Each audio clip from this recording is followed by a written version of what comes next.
Hello from a very windy episode of A Pub in the Life. Welcome back to A Pub in the Life. In today's episode, there is no alternative. We already talked about the alternative, but this is a quite philosophical episode. So if you're trying to listen for a practical business podcast, please keep to something else. For example, the episode that aired yesterday, because we are here talking really about how to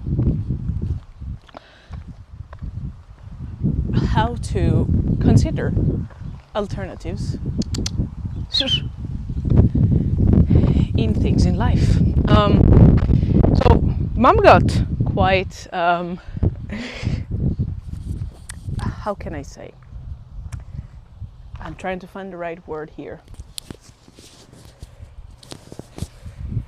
but somebody in the company has made her think about how mom always states some things on the lines of, yeah, okay, alright, we're gonna go without a mic because this is what we got for today. Unfortunately, this happens quite a lot. So sorry for the quality of the recording, but this is what we got.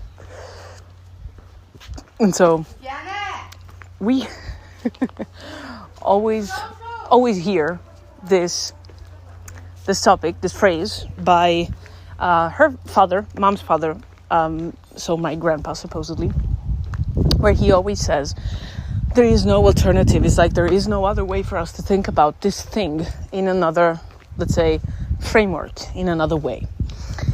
And frankly, what I think about is that mom also likes this topic, this phrase, this sentence very much, because one of her idols, which is at this point at one of his lowest points in the career, where he was just sacked from his role as a trainer, as the director of Vergola.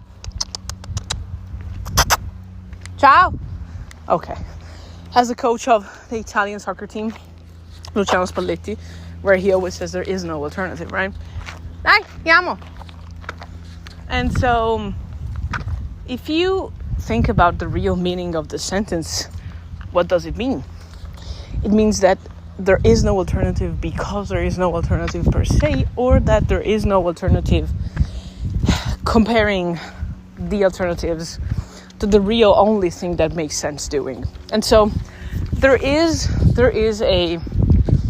was this topic from this person in the company that really said, you know, my job is to be like a mirror and then make you think about things in a different way, like to give you alternatives, which is meaningful, which is useful, and which is probably one of the best things that can happen to somebody who actually runs a company or like needs to make a decision, is to see which other decisions there are. But what does not having an alternative means?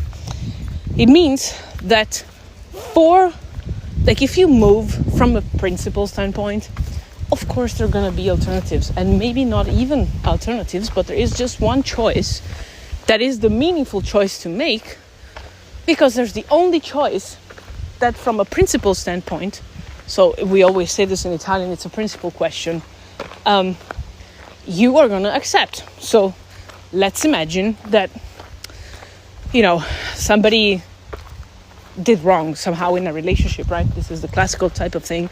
And, you know, or easier, for example, a person has made, an infraction while driving. So the principal thought is, okay, like from a principle standpoint, this person should be towed because they did something that wasn't right to do. It needs to be towed no matter the circumstances, right? So, ciao Vergola! So this is the first line of consideration. But there are many nuances where you're going to say that this person might have been doing this twice, 3 times, 4 times, 5 times, or it might be the first time doing it, and actually the law actually helps you out seeing the real alternatives on that and how to give things that make, the I don't know have the technical word, but the things that have that technically speaking you did twice, therefore you should be punished more, or you did the first time, therefore you should be punished less. This is just an example. Vergola, ciao. And so if we start considering this from a principle standpoint, well, everybody should be towed, and they should be towed the same. If we instead just start taking other approaches, we might just be approaches related to, for example, where you stand or which objectives you have, then you open up negotiation with yourself, and you're going to open up negotiation with other party or parties involved. And so if you start thinking about there is no alternative, is because if you stand on something which might be your objective, or which might be the way, the thing that you want to happen, for example, there are maybe just a couple of ways that you can get to that. And so when you have clear which is the objective and the long-term the long-term result that you're gonna find doing that, or taking some specific type of action, there is really just a tiny set of alternatives that it's left to you. And this is also why most of the people that work in the motivational industry, or in general, that their business is like to sell you on just hard work, basically, and to motivate you on that, which I totally get. Like, there are people who need it, and we sometimes need it too. Like, it's fine. They're always saying, be very clear on your goals. Know your values, because you need to know where you're gonna stand. And it's not just scenario planning. It's which type of person am I gonna be? Which type of leader am I? Is which life am I constructing? Am I building for myself? And the only person that can answer is you. Is your interest, is your company interest, is your family interest, is whatever interest, your school interest, your church interest. I mean, it's from which type of position are we talking from, but it's that specific interest. And so once we say there is no alternative, is we try to eliminate all the other things, because they would take bandwidth and time and energy that we cannot force ourselves to create.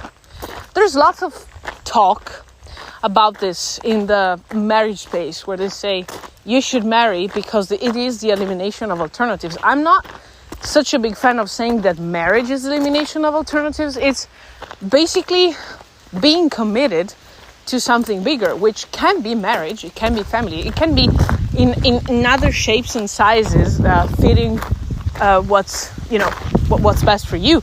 But in my opinion, is being very clear on that, and being understanding of the fact, that yes, you can eliminate alternatives because that is a way to cope with life. And it's also a way for you to, to be able to, let's say,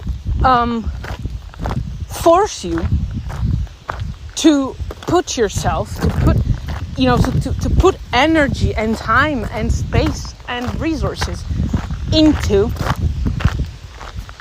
going up in levels, so in height, and not in width, or in depth and not in width. That is, you're gonna tell me what you prefer for that. But you're gonna need to be in deep of things to grow, rather than in the width of things. This is a difference that probably is the most underrated difference, and also the hardest one to understand if you're like in many things at once and you think a lot of things at once. It's not very true that you shall focus on one single thing, but most importantly is that you need to search for depth. because at some point width is gonna lack, and you can stretch just as much, but not enough probably to be covering all things with the depth that's necessary. And so to just go in deep means, yes, maybe there is an alternative, but you decide not to consider it because it's not useful at that point in time. Now, is it useful for scenario planning? Yes. But it made us realize in a specific conversation that it's probably not the right thing to say, is that there is not an alternative. But it's probably very useful to understand that there might be an alternative, we're just not deciding not to see it. And frankly, unfortunately, this also works if your incentives are misaligned, or just simply bad incentives for you in the long term. Somebody might just go out and, drink their pain, their heartbreak, till, being very, very drunk until hangover, just because they don't see an alternative. Like, there is also this side of the coin, but the reasoning is just still stays quite the same. I think this is all for today. It's getting quite hot, and we'll hopefully gonna talk to you again tomorrow. Mom is going to Rome and meet some interesting people. And so for now, sending you lots of kisses, hugs, and a bit of barks. Bye!